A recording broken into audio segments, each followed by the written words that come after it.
Hello everyone and welcome to our atomic series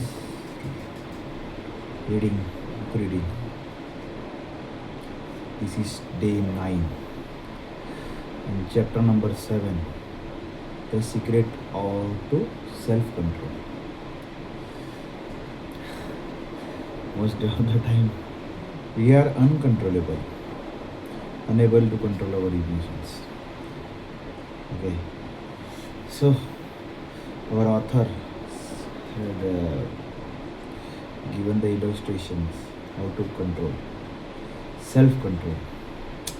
In 1971, the Vietnam War was heading into a 16th year. The congressmen Robert Steele from Connecticut and Morgan Murphy from Illinois made a discovery that stunned the American public.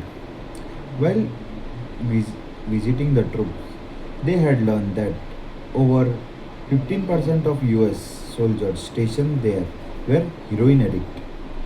Follow-up research revealed that 35% of the service members in Vietnam had tried heroin and as many as 20% were addicted. The problem was even worse than they had initially thought. Discovery led to a flurry on activity in Washington, include a creation of the Special Action Office of Drugs Abuse Prevention under President Nixon to promote prevention and rehabilitation and track addict service members when they return home. Leo Robbins was one of the research in charge. In finding that complete obtained the, the accept beliefs about addiction, Robbins found that when soldiers who had been heroin users return home, only 5% of them become re-addict within a year, and just 12% relapse within 3 years.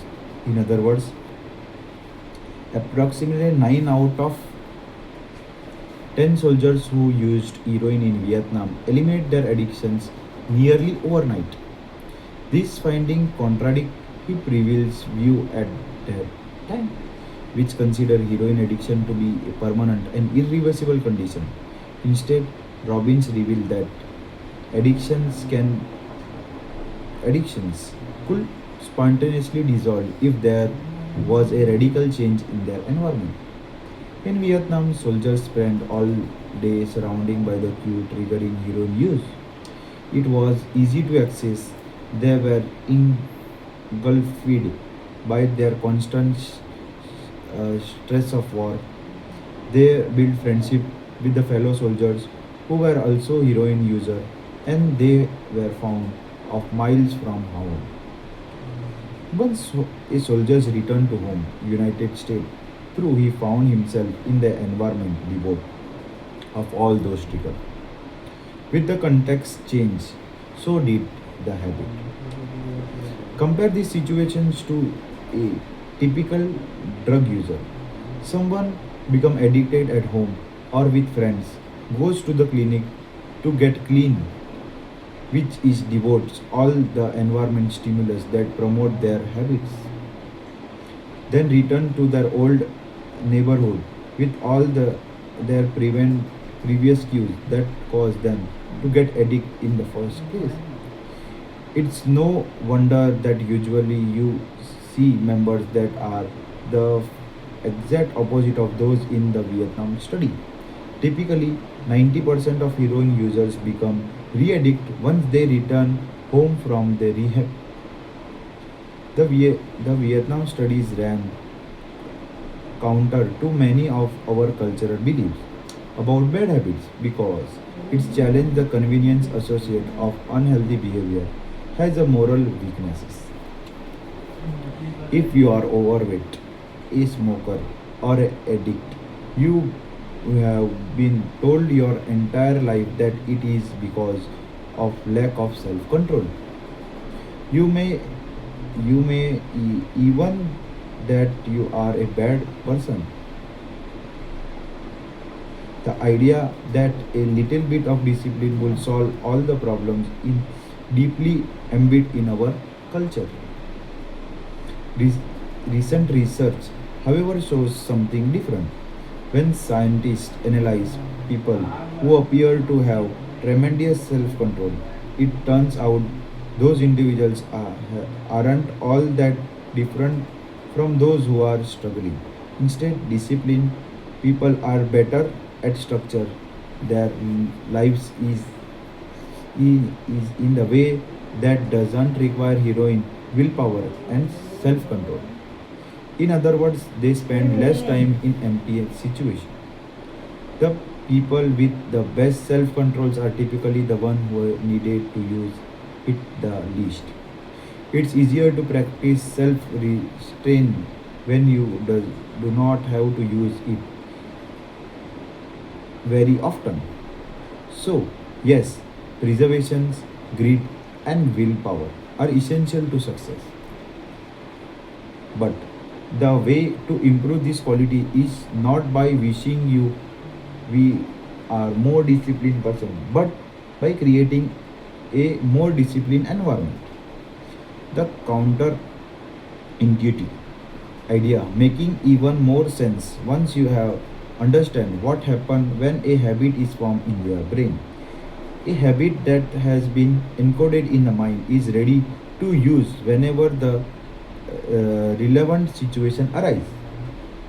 When Patty Owell, a therapist from Austin, Texas, started smoking, she found often light up while riding horse with a friend. Eventually, she quit smoking and avoided it for years. She had also stopped riding. This decades later, she hopped on a horse again and found herself carving a cigarette for the first time in forever. The, the cue will still internalized. She just has been exposed to them in a long time. Once a habit has been encoded, the urge to act follow whenever the environment cues reappear. This is one reason behavior change techniques can be backfire. Shaming obvious people with weight loss presentations can make them feel stress. And as a result, people returns to their favorite coping strategy, overeating. Showing pictures of blackened lungs to smokers leads to the higher level of anxiety, which drives many people to reach for a cigarette. If you aren't not careful about you can cause the very behavior you want to stop. Bad habits are auto catalyzed. The process feeds itself. The faster the feeling they try to numb. You feel bad, so you eat junk food. Because you eat junk food, you feel bad. Watching televisions make you feel splurging. So you watch more television because you don't have to energize to do anything else. Worrying about your health make you feel anxious, which cause you to smoke. To ease your anxiety, which make your health even worse, and soon your feeling become more anxious. That's a downward spiral and runaway train of bad habits. Researchers refers to this phenomena as acute inductions wanting and external triggers cause an impulsive carving to repeat a bad habit. Once you notice something, you began to want it. The process is happening all the time. Often,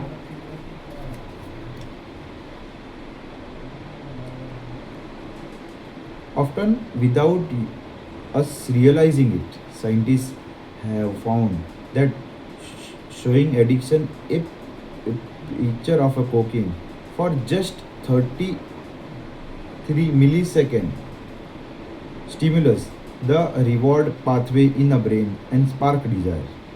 The speed is too fast for the brain to continuous conscu- consciously register. The addict could not even tell you what they had seen, but the carved the drugs all the same. Here the punchline. You can break a habit, but you can't unlikely do to forget it. Once our mental groove of habit has been carved into your brain, they are there they are nearly impossible to remove entirely, even if they go unused for quite a while. And that means that simply resisting temptation is an ineffective strategy. It is hard to maintain a Zen attitude in a life filled with interpretation. It takes too much energy. In short run, you can choose the overpower attentions.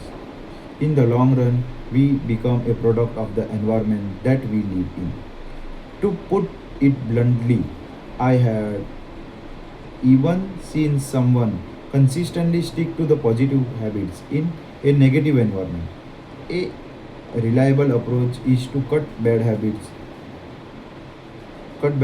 off at the source. Once one of the most practical way to eliminate a bad habit is to reduce exposure to the cue that cause it.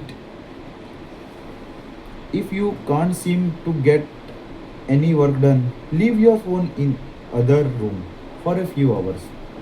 If you are continuously feeling like you are not enough, stop following social media. Feeling like you are not enough, stop following social media accounts that trigger jealous and envy. If you want if you are wasting too much time watching televisions, move the television out of the bedroom. If you are spending too much if you are spending too much money on electronics, quit reading reviews on the latest tech gear. If you are playing too many video games, unplug the console and put it in the closest after each use. This practice is an inversion of the first law of behavior change. Rather than make it obvious, you can make it invisible. I am often surprised by how effective simple change like this can be. Remove a single cue and the entire habit often fade away. Self control is a short term strategy, not a long term one. You may able to persist temptation once or twice, but it's unlikely you muster the willpower to override your desire every time. Instead of summoning a new dose of a willpower whenever you want to do the right thing, your energy will be better spent optimize your environment. This is the secret of to self control. Make the cue of your good habits obvious and the cues of bad habit invisible. Chapter summary. The inversions of first law of behavioral change is make it invisible. Once a habit is formed, it's unlikely to be forgotten. People with high self-control tend to spend less time in temptation situation. It's easier to avoid temptation than resist it. One of the most practical way to eliminate a bad habit is to reduce exposure to the cue that cause it. Self-control is short-term strategy, not the long-term one. Okay, how to create good habits? Fill out the habit scorecard. Write down your current habits to become aware of them.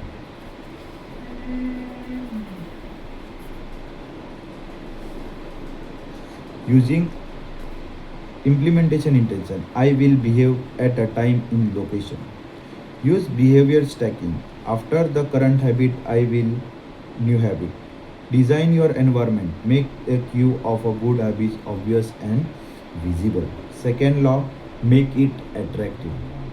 Third law, make it easy. And fourth law, make it satisfying. How to break the bad habits? Inversion of first law. Make it invisible. Reduce the exposure. Remove the cue of your bad habits from your environment. Inversions of second law make it unattractive. Inversion of the third law make it difficult. Inversions of the fourth law make it unsatisfying. Now we will next day, it's tomorrow, we will be study 8th chapter, how to make a habit irreversible. Irresistible. Irreversible. Irresistible means if we follow the, yes, it's our environment. We can resist the habit one time, two times, three times, but we cannot deny it every time. So we have to make the environment, or we have to design the environment such a way that it's become obvious.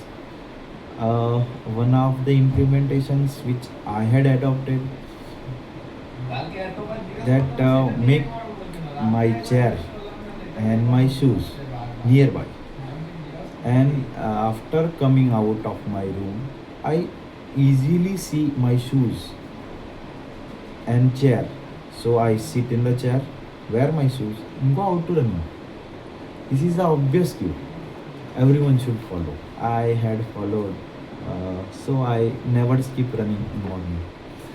So you can also implement this, which I had done and I had implemented in my life. More to be implemented, but I don't know. I am also trying my best to adopt good habit in myself.